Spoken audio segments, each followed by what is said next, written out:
ग्रामांचल कृषक मानक जलसेचन सुविधा जोगाई देवा सह सहरांचल लोक पानीय जल निमंते ऋषुकुलिया नदीर उपर मुंड पिपलबंका ठारे एक डैम निर्माण पाई आज सोरडा ठारे तार विभाजन कार्यालय भित्तिप्रस्तर स्थापन करागला।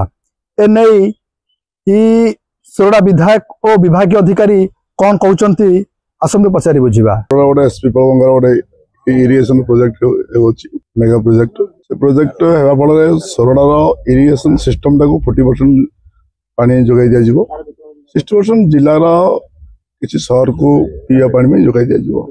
ये उद्देश्य प्रोजेक्ट होची। ए प्रोजेक्ट अनेक दिन स्वप्न था सोरडावासी एवं कांग्रेस आज बीजेपी पर्यंत तीन दिन दल समस्त उद्यम था। आज आम सरकार आसला सफल रूपायन पहुंचा जाऊँगी।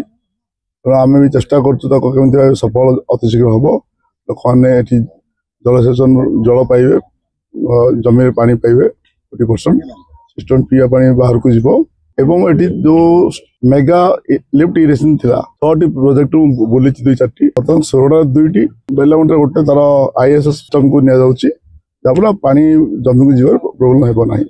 आम चेष्टा कर इरिगेशन सिस्टम टाक डेवलपमेंट करेंगे तो कृषक कला मेरुदंड समाज कहतु कि देश कहतु कृषक विकास ना हम तो देश विकास हो पार ना।